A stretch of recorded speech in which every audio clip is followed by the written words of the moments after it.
Assalamualaikum warahmatullahi wabarakatuh. Pada kesempatan kali ini, saya akan menjelaskan tentang praktikum topik 4, yaitu tentang sistem syaraf. Sistem syaraf merupakan sistem koordinasi pertama bagi tubuh manusia. Disebut sebagai sistem koordinasi karena sistem syaraf ini memiliki tugas untuk mengatur seluruh proses fisiologi di dalam tubuh manusia. Nah, sistem syaraf bekerja karena adanya stimulus atau rangsangan, baik itu dari eksternal maupun internal tubuh manusia, yang kemudian diterima oleh reseptor dari sistem syaraf, kemudian diproses pada neuron, yaitu neuron sensori, kemudian ke saraf pusat, neuron motorik, dan berikutnya adalah efektor, dan efektor ini memiliki tugas untuk merespon adanya stimulus yang diberikan tadi. Karena adanya kerja dari sistem syaraf, maka proses fisiologi dapat berjalan sebagaimana mestinya. Nah, indikator pada praktikum kali ini yaitu ada 3. Yang pertama adalah mahasiswa mampu menyebutkan anatomi sistem syaraf. Yang kedua, mahasiswa mampu menjelaskan fungsi dari sistem syaraf. Dan yang ketiga adalah mahasiswa mampu menjelaskan proses fisiologi sistem syaraf berupa gerak biasa maupun gerak refleks. Yang pertama adalah anatomi sistem syaraf, dimulai dari unit terkecil dari sistem saraf, yaitu sel saraf, atau kita sebut dengan neuron. Berikut ini adalah gambaran secara mikroskopik bentuk dari sel syaraf atau neuron, yang mana sel syaraf dicirikan dengan adanya cabang-cabang yang disebut dengan dendrit. Secara skematis, gambar dari sistem sel syaraf atau neuron adalah sebagai berikut, terdiri dari yang pertama adalah juluran-juluran yang disebut dengan dendrit. Dendrit ini fungsinya adalah untuk menerima impuls saraf dari reseptor ataupun dari sel syaraf lainnya. Yang kedua adalah badan sel. Badan sel ini merupakan unit sel di dalam tubuh manusia, di dalam sel syaraf atau neuron yang memiliki sitoplasma dan memiliki organel-organel sel, dan proses fisiologi tubuh manusia, fisiologi dari sel syaraf atau neuron sendiri itu dipengaruhi oleh nukleus yang terdapat di dalam badan sel. Kemudian sel saraf juga memiliki badan misel yang merupakan kumpulan dari retikulum endoplasma yang fungsinya adalah untuk mensintesis protein. Lalu berikutnya adalah juluran panjang yang disebut dengan akson. Jadi sepanjang ini adalah akson, kemudian akson ini akan berujung kepada terminal akson yang merupakan cabang ujung daripada akson yang bisa menghantarkan impuls saraf dari sel syaraf ini ke sel syaraf lainnya.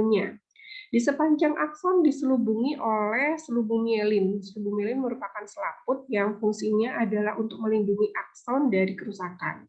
Kemudian akson juga terdiri dari bagian yang berupa sel ya, yang berupa tonjolan-tonjolan, ini disebut dengan sel squamous, di mana sel squamous ini berfungsi untuk memproduksi selubung mielin dan juga menyediakan makanan atau nutrisi bagi sel syaraf. Sedangkan bagian lekukannya ini disebut dengan nodus Renvier, di mana nodus Renvier ini karena bentuknya lekukan, fungsinya adalah untuk mempercepat penjalaran impuls saraf di sepanjang akson. Nah, klasifikasi dari sistem syaraf sendiri itu ada 2, yaitu ada sistem syaraf pusat dan sistem syaraf tepi. Dikatakan sistem syaraf pusat karena dia merupakan pusat koordinasi yang memerintahkan tubuh manusia untuk melakukan respon terhadap adanya stimulus. Sedangkan sistem syaraf tepi ini disebut dengan sistem syaraf tepi karena letaknya adalah di seluruh tubuh manusia, ya, di bagian tepi-tepi dari pusat sistem syaraf. Sistem saraf pusat terdiri dari 2, yaitu otak dan sumsum tulang belakang atau medula spinalis. Otak sendiri terbagi menjadi otak besar atau otak depan atau cerebrum, kemudian otak tengah, lalu otak kecil, dan yang terakhir adalah sumsum lanjutan atau disebut juga medula oblongata. Sumsum lanjutan ini merupakan penghubung antara otak dengan sumsum tulang belakang atau medula spinalis.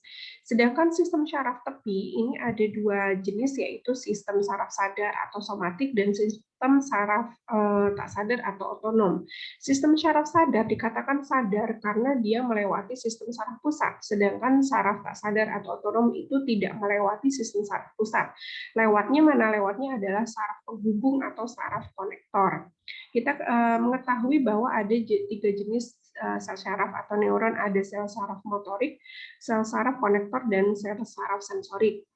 Sel saraf sensorik itu menghubungkan antara reseptor dengan saraf pusat, kemudian saraf motorik atau neuron motorik menghubungkan antara saraf pusat dengan efektor, sedangkan neuron penghubung itu menghubungkan antara saraf sensorik dengan saraf motorik. Lalu saraf sadar ini terdiri dari saraf-saraf yang keluar dari otak dan yang keluar dari sumsum tulang belakang atau medula spinalis. Untuk saraf yang keluar dari otak ini sebanyak 12 pasang, sedangkan yang keluar dari saraf sumsum tulang belakang ini terdiri dari 31 pasang. Untuk yang saraf tak sadar atau otonom yang tidak melewati saraf pusat, otak, dan sumsum tulang belakang itu terbagi menjadi saraf simpatik dan parasimpatik. Berikutnya adalah bagian-bagian otak ya.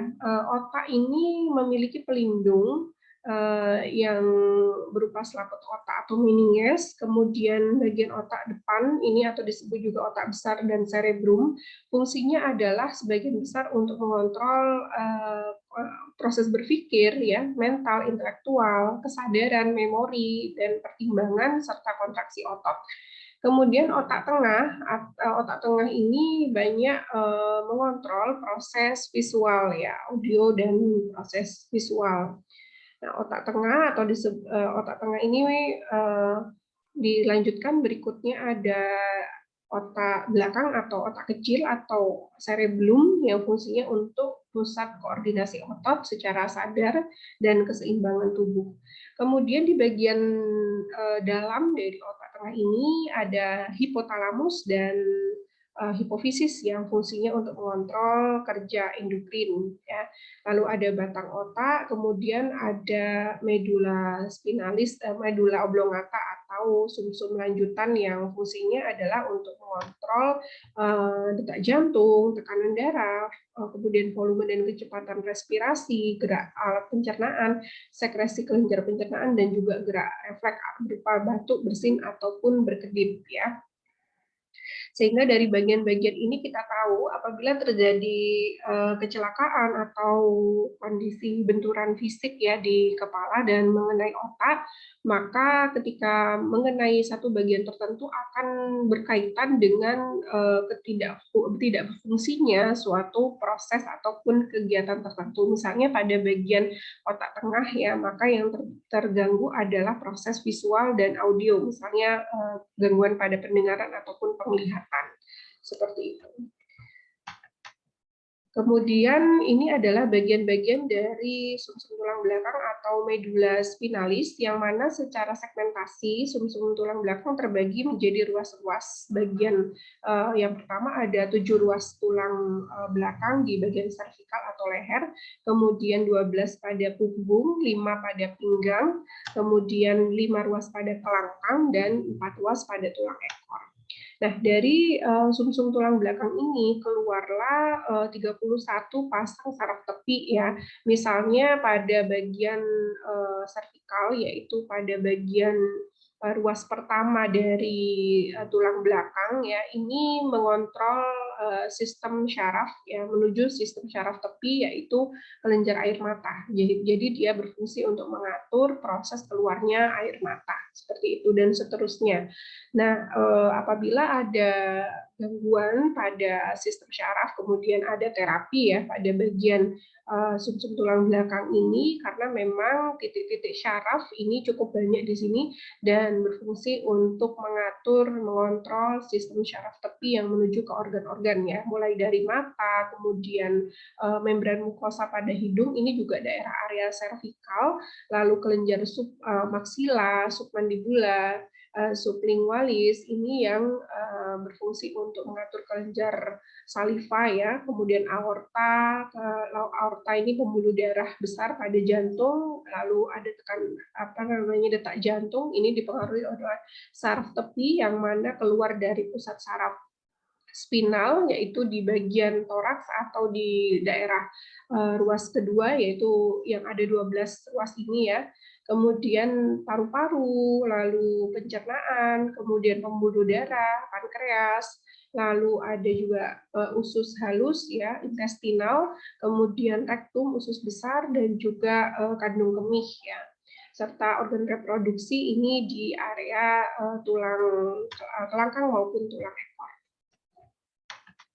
Kemudian kita masuk ke gerak biasa dan gerak refleks. Ini perbedaan antara gerak biasa dan gerak refleks. Kalau gerak biasa ini disadari, berarti proses atau rute kerja dari sistem syarafnya melewati saraf pusat, yaitu otak ataupun sumsum tulang belakang ya, atau medula spinalis. Sedangkan gerak refleks ini tidak melalui otak. Kita bisa lihat rutenya di sini. Untuk kerja gerak biasa itu mulai dari adanya rangsangan atau stimulus diterima oleh reseptor, kemudian dari reseptor diterima oleh saraf sensorik, lalu diproses di otak, kemudian dilanjutkan ke saraf motorik, dan terakhir di efektor. Misalnya kita melihat adanya bola yang datang ke arah kita, bola ini karena ada pantulan cahaya merupakan rangsangan atau stimulus yang diterima oleh mata kita, di mana reseptornya itu ada di retina ya. Nah, kita menerima impuls tersebut di retina, kemudian dari retina ini ada sel saraf sensorik yang menuju ke otak, yang kemudian diterjemahkan oleh otak bahwa itu merupakan bola yang datang ke arah kita. Kemudian kita akan meresponnya tentu dengan cara otak akan memberitahu efektor untuk merespon bola yang datang tadi melalui saraf motorik, kemudian efektor. Efektor adalah suatu organ yang bisa memberikan respon terhadap adanya stimulus atau rangsangan, di mana pada rangsangan tadi efektornya adalah otot-otot pada kaki kita yang kemudian ada respon menendang seperti itu. Sedangkan gerak refleks ini tidak melalui sumsum tulang belakang ataupun otak sebagai sistem saraf pusat ya, tetapi lewatnya adalah saraf perantara atau saraf konektor yang ada di saraf-saraf tepi. Jadi rutenya adalah rangsangan atau stimulus diterima oleh reseptor, kemudian saraf sensorik, lalu saraf perantara atau konektor bisa langsung ke efektor atau lewat saraf motorik terlebih dahulu. Jadi tidak lewat otak ataupun sumsum tulang belakang, sehingga geraknya refleks tidak disadari dan berlangsung sangat cepat ya. Contohnya ketika kita tertusuk oleh duri misalnya, kemudian kita ada refleks mengangkat, nah itu tidak melalui saraf pusat yang dengan kesadaran. Ini contoh gerak refleks. Nah, untuk respon fisiologi gerak biasa dan contoh ya gerak biasa dan gerak refleks akan saya putarkan pada video berikut ini.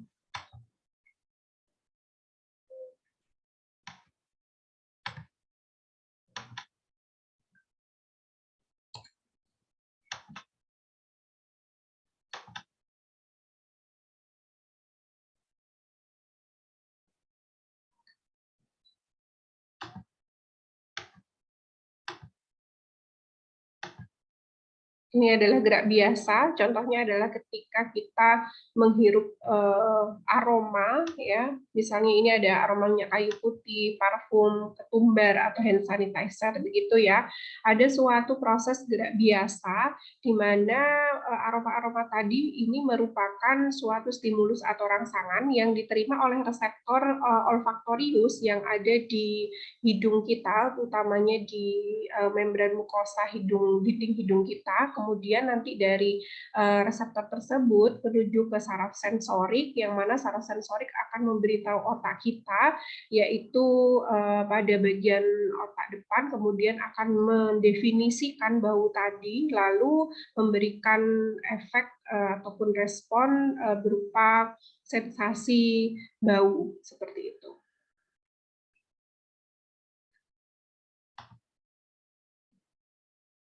Kemudian berikutnya adalah gerak refleks.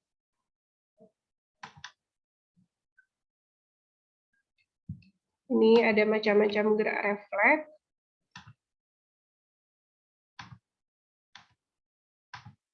Misalnya ada gerak refleks abdominal yang diberikan pada bagian abdomen atau perut kita. Ketika ditusuk ada reaksi dari bagian perut kita. Kemudian ini Achilles, gerak refleks Achilles pada bagian tumit kita, itu Pada bagian tumit terdapat pukulan yang menyebabkan jari-jari terangkat ya. Ini salah satu gerak refleks. Kemudian juga ada Babinski. Babinski itu memberikan gerakan ya pada kaki kita pada bagian bawah. Kemudian ada refleks mengangkat ya dari kaki kita. Ini pada kondisi mata tertutup ya, tidak menyadari bahwa adanya respon. Kemudian pada otot bisep atau tricep ketika dipukul ada pengangkatan lengan ya, dan juga tangan. Ini adalah gerak refleks juga yang diberikan pada bagian rongga mulut bagian dalam ya. Nah, ini respon faringeal, yaitu pada faring, dan efeknya adalah mual ya, refleksnya. Kemudian juga patelar dan nijar, ini memberikan pukulan, yaitu pada tumit dengan responden tertutup mata, lalu ada efek mengangkat kaki. Ya, ini juga gerak refleks. Lalu refleks kornea itu memberikan sentuhan ya kepada bagian mata depan, mata atas ya, yang akan direspon dengan berkedip ya. Ini gerak refleks yang tidak lewat mata. Kemudian refleks kulit ya, ketika digesek dengan benda, ini akan menimbulkan sensasi warna merah ya pada kulit kita. Ya, demikian tadi yang bisa saya sampaikan untuk sistem syaraf. Saya akhiri. Wassalamualaikum warahmatullahi wabarakatuh.